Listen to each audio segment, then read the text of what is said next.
امام الانبیاء والمرسلین صلی اللہ علیہ وسلم نے جب اعلان نبوت فرمایا تو کفار نے آپ کو پریشان کیا، آپ پر ایمان لانے والوں کو پریشان کیا۔ کوئی ایسی تکلیف نہیں تھی کہ جو انہوں نے مسلمانوں کو دے سکتے ہوں اور نہ دی ہو۔ آگ میں جلانا، گرم ریت پہ لٹانا، رسیاں باندھ کر، اور وہاں مکے کی گلیوں میں ان لوگوں کو بچے کھینچتے تھے، تو یہ عجیب و غریب کیفیات تھیں جو ان مسلمان لوگوں نے، ان حضور کے صحابہ نے سب کچھ برداشت کیا، لیکن مصطفیٰ جان رحمت صلی اللہ علیہ وسلم کے ساتھ محبت اور پیار، اس میں ذرا بھی فرق نہ آیا۔ میں اکثر یہ کہہ لیتا ہوں کہ لوگ کئی یہ کہتے ہیں کہ کاش ہم حضور علیہ الصلوۃ والسلام کے زمانہ اقدس میں ہوتے، تو یہ بات ٹھیک ہے، عاشق کی یہ چاہت بھی ہونی چاہیے، یہ دل کے اندر تمنا بھی ہونی چاہیے، لیکن اللہ پاک جل شانہ نے جب کسی کو دنیا میں بھیجا وہ اپنی تدبیر کو بہتر جانتا ہے، کہ جب آقا علیہ الصلوۃ والسلام دنیا میں آپ نے اعلان نبوت فرمایا تو اس وقت کتنے ہی لوگ ایسے بھی تھے جو نام ماننے والے تھے، جو حضور کی گستاخیاں کرنے والے تھے، جو آقا علیہ الصلوۃ والسلام کو تکلیف دینے والے تھے، اور کئی ایسے لوگ تھے جو حضور پاک پر جان نچھاور کرنے والے تھے۔ تو عاشق تو بڑے بڑے تخیلات پیش کرتے ہیں، وہ کیا خوب کس نے کہا کہ تیرے ہوتے جنم لیا ہوتا، پھر بلا تجھے ملا ہوتا، کاش میں سنگے در تیرا ہوتا، تیرے قدموں کو چومتا ہوتا۔ تو یہ کیفیات عاشقوں کی ہوتی رہتی ہیں، لیکن جو اللہ نے کیا وہ ٹھیک کیا، اور اللہ پاک جل شانہ نے اس وقت جن لوگوں کو پسند کیا، جو اللہ کو پیارے تھے، اللہ نے حضور کے ساتھی وہ بنائے۔ ان کے بخت، ان کے نصیب اچھے تھے، اور شاید اتنی ہمت اور اتنی طاقت بھی ان کے اندر تھی جو اتنا ظلم، اتنی زیادتیاں کافروں کی برداشت کر کے، لیکن انہوں نے کہا کہ سب کچھ مصطفیٰ کے نام پر قربان ہو سکتا ہے، لیکن ہم حضور علیہ الصلوۃ والسلام کے ساتھ جو محبت، جو پیار، جو عقیدت اور عشق کا رشتہ ہے وہ ختم نہیں ہو سکتا۔ ذی وقار سامعین، تو اس وقت میں جب ہر طرف سے کفر چھایا ہوا تھا، کفر مختلف تدبیریں کرتے کرتے وہ وقت بھی آیا کہ انہوں نے پلان بنایا کہ حضرت محمد صلی اللہ علیہ وسلم ان کے بارے کہ ان کے ساتھ کچھ کیا جائے جس کے ساتھ یہ اسلام ختم ہو جاتا ہے۔ اب انہوں نے پلان بناتے بناتے ایک جگہ پر مشورہ کیا، مشورے کے اندر کسی نے کہا کہ محمد کو قید کر لیا جائے، تو اس مشورے کو سب نے ریجیکٹ کر دیا، کہا کہ یہ بھی کام نہیں ہو سکتا، اس کے عزیز و اقارب ہیں، اس کے رشتہ دار ہیں، یہ کیسے کر سکتے ہیں۔ کسی نے مشورہ دیا کہ اس کو یہاں سے جلا وطن کر دیا جائے، یہاں سے کہیں اور بھیج دیا جائے، تو پھر انہوں نے کہا کہ وہ بھی کامیاب نہیں ہے تدبیر۔ کیوں نہیں ہے کامیاب؟ اس وجہ سے یہ جہاں جائے گا یہ جسے دیکھتا ہے اسے اپنا بنا لیتا ہے، تو لہٰذا یہ تدبیر بھی کامیاب نہیں۔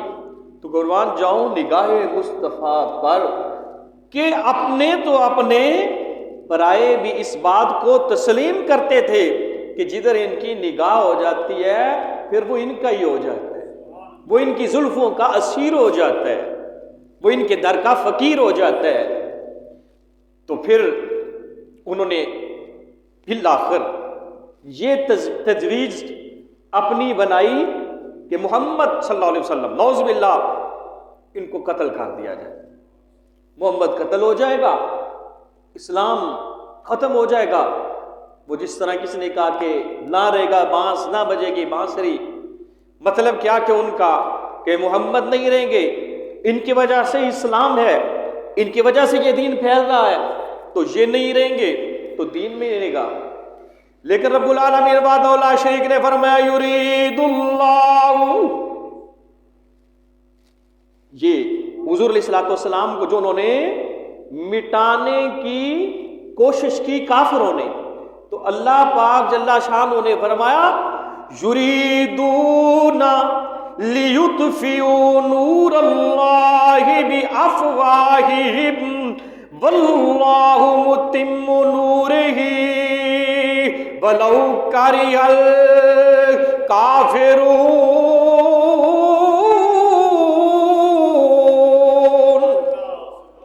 کافر ارادہ کرتے ہیں کہ اس نور کو، اس دین کو، اسلام کو بجھا دیں، امام الانبیاء کو شہید کرنا چاہتے ہیں، لیکن اللہ اپنے نور کو پورا کرے گا جب رب کا ارادہ ہو، جب رب العالمین ارادہ کرے یہ کام کرنا ہے، پھر کسی کی جرت کیا، پھر کسی کی پاور کیا۔ علامہ اقبال درویش لاہوری اسی چیز کو بیان کرتے ہوئے فرماتے ہیں کہ فانوس بن کے جس کی حفاظتی ہوا کرے، فانوس بن کے جس کی حفاظتی ہوا کرے، اے فانوس بن کے جس کی حفاظتی ہوا کرے، وہ شمع کیوں بجھے جسے روشن خدا کرے، وہ شمع کیوں بجھے جسے روشن خدا، وہ شمع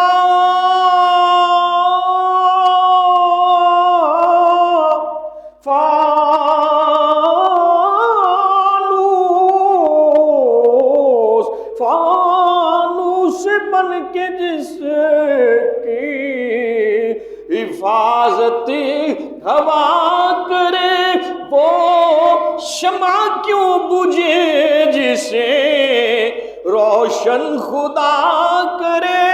جس کی حفاظت رب العالمین کرنے والا ہو، جس کو بچانے والا خود رب العالمین ہو، اس کو کوئی کچھ نہیں کہہ سکتا۔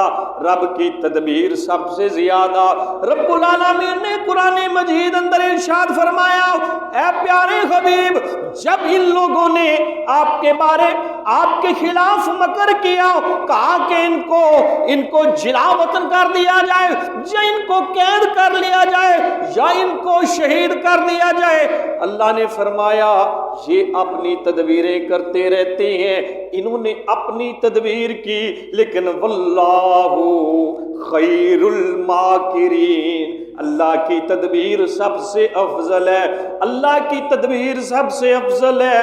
ہوتا وہ ہے جو رب چاہتا ہے، جو رب نہ چاہے وہ ہو نہیں سکتا۔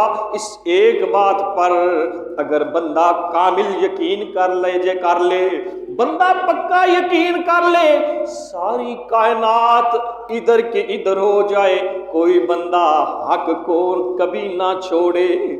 یہ جب ہم حق کو چھوڑ کر باطل کی طرف جاتے ہیں، حق کو چھوڑ کر نا حق کی طرف جاتے ہیں، پتہ ہوتا ہے کہ یہ گمراہ ہے، پتہ ہوتا ہے کہ یہ غلط ہے، پتہ ہوتا ہے یہ چور ہے، یہ ڈاکو ہے، یہ زانی ہے، یہ شرابی ہے، یہ بد کردار ہے، یہ معاشرے کی جبین پر بہت بڑا دھبا ہے، لیکن ہم پھر بھی اپنے دنیاوی رکھ رکھاؤ کی خاطر، ہم اپنی برادری کی خاطر، ہم اپنی دھڑا بندی کی خاطر، ہم اپنے منہ ملازے کی خاطر، ہم دنیاوی معاملات کی خاطر، ہم نہیں دیکھتے حق یہ ہے یا یہ ہے، ہم یہ نہیں دیکھتے سچ یہ ہے یا یہ ہے، ہم نہیں دیکھتے رائٹ پر یہ ہے یا یہ ہے، نا ہم نے کہنا ہے جدھر جاسی کل خدائی ادھر جاواں گے ڈنگر جائی، نا ایویں نہیں ہونا چاہیے، ایسے نہیں ہونا چاہیے،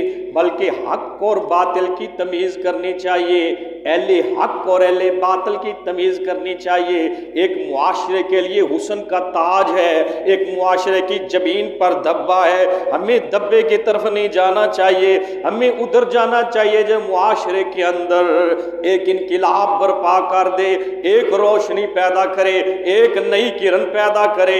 المختصر بات یہ ہے کہ میں توجہ آپ کی ادھر دلوانا چاہتا ہوں، امام الانبیاء والمرسلین کا حق پر یقین تھا، رب نے بتا دیا محبوب اللہ سب سے بہتر تدبیر کرنے والا ہے، میرے محبوب اللہ کے رسول ہیں، حضور اللہ کے محبوب ہیں، حضور اللہ کے پیارے ہیں، ایک نبی سے بڑھ کر کس کو یقین ہو سکتا ہے؟ کسی کو نہیں یقین ہو سکتا۔ میرے حضور نے فرمایا، اللہ نے فرما دیا کہ اللہ کی تدبیر سب سے بہتر ہے، انہوں نے تدبیر اپنی کی کہ شہید کر دیا جائے، ادھر میرے خدا نے محبوب کو بتا دیا۔ اب اس سے پہلے تھوڑا سا یہ تھا کہ جب صحابہ حضور سے اجازت لے کر ہجرت کر کر کے جا رہے تھے تو ایک دفعہ تاجدار صداقت سیدنا صدیق اکبر نے بھی اجازت مانگی، یا رسول اللہ ہجرت کی اجازت، تو میرے حضور نے فرمایا وہ بکر تو ٹھہر جا، میرا ارادہ ہے کہ تمہیں ساتھ لے کر جانا ہے۔ اب دن گزر رہے تھے، میرے حضور امام الانبیاء والمرسلین ادھر انہوں نے اپنی تدبیر کی دی، اللہ نے حضور کو بتا دیا اور فرمایا کہ آج رات جانا ہے۔ دوپہر کا وقت تھا، بالکل دھوپ نکلی ہوئی، شدت کی گرمی۔ امام الانبیاء والمرسلین سیدنا صدیق اکبر کے دروازے پر جاتے ہیں، حضور علیہ الصلوۃ والسلام دروازے پر آواز دیتے ہیں تو صدیق اکبر دروازہ کھول دیتے ہیں۔ تاجدار کائنات فرماتے ہیں کہ ابو بکر تمہیں کیسے پتا کہ میں آیا ہوں؟ عرض کرتے ہیں یا رسول اللہ آپ نے ایک بار فرمایا تھا کہ ابو بکر تجھے ساتھ لے کر جانا ہے، تو ابو قحافہ کا بیٹا دن اور رات یہاں دروازے پر ہی آپ کے انتظار میں۔ سبحان اللہ، کیا شان ہے صدیق اکبر۔ تو یوں کہہ لو کہ انہوں نے جواب دیا یا رسول اللہ یا حبیب اللہ یہ ہوا یہ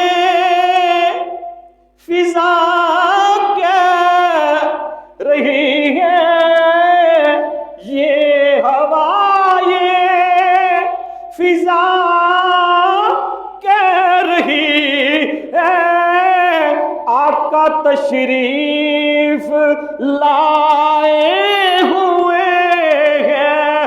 پڑھ سکتے ہو تو پڑھ لو، یہ ہوا یہ فضا کہہ رہی ہے، آقا تشریف لائے۔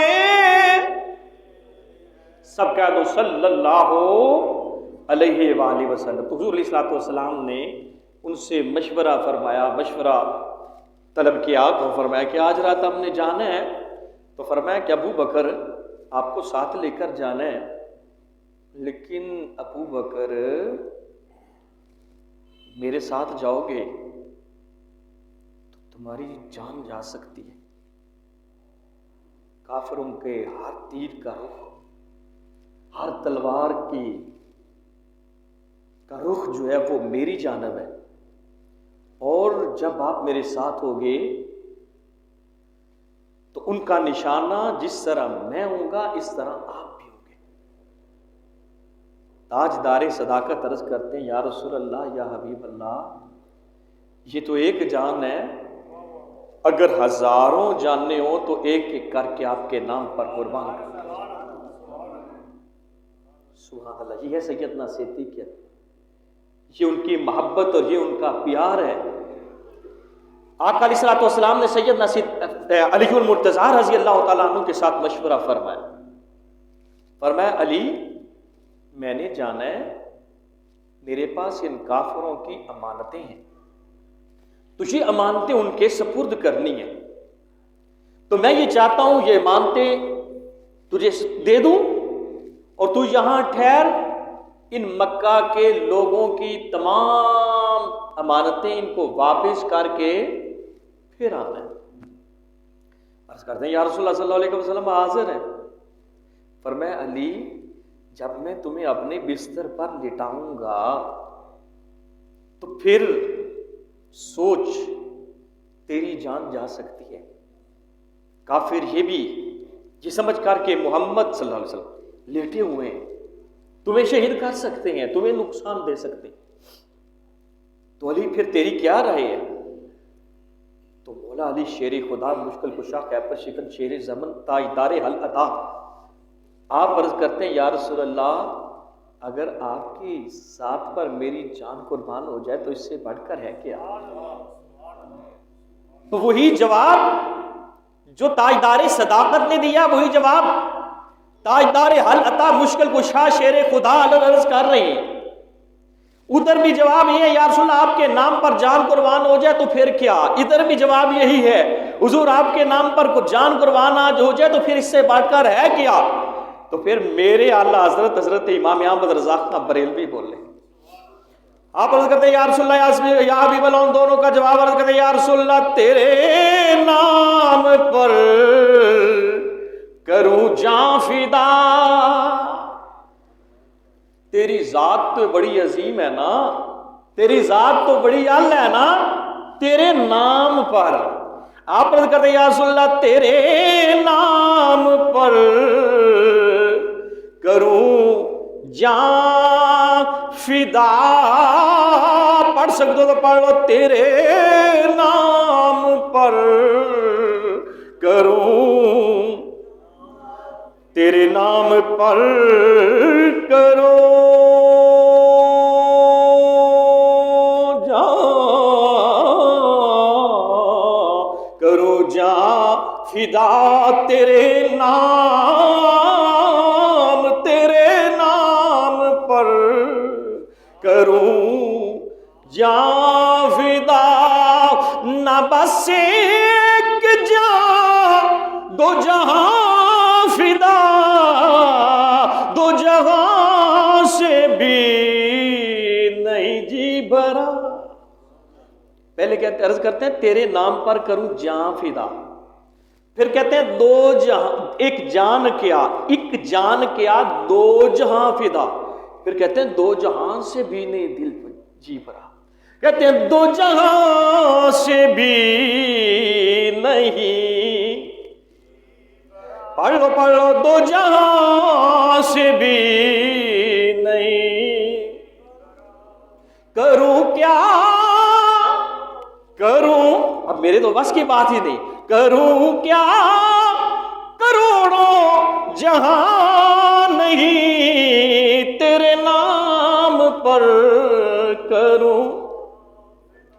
عرض کرتے ہیں یا رسول اللہ جان دی اللہ نے آپ کا صدقہ، ایمان دیا اللہ کا ذات، اللہ نے آپ کا صدقہ، حضور سب کچھ جب آپ کے صدقے ملا حضور ہمارا کہتا ہے، جو انہوں نے جواب دیا بریلی کے تاجدار نے شیروں کی صورت میں عرض کرتے ہیں یا رسول اللہ یا حبیب اللہ ہم آئے یہاں تمہارے لیے،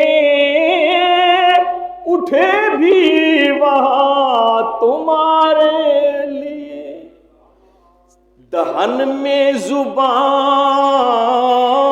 دہن کہتے ہیں منہ کو، دہن میں زبان تمہارے لیے،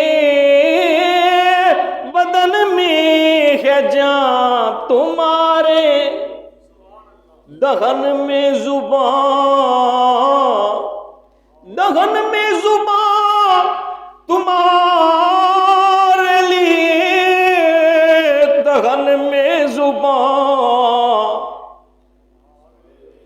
جندے واسطے پھر ہے اندے نا تینو بولنا بھی تے چاہیے، دہن میں زبان تمہارے، دہن میں زبان تمہارے، بدن میں ہے جان تمہارے، بدن میں ہے جان، چونے نو چنا تمہارے لیے، چنی نو چنا تمہارے، ساتھ کچھ تصور بھی مدینے والے آقا کی طرف ہونا چاہیے، پھر ثواب بڑھ جاتا ہے، چنی نو چنا تمہارے، چنی نو چنا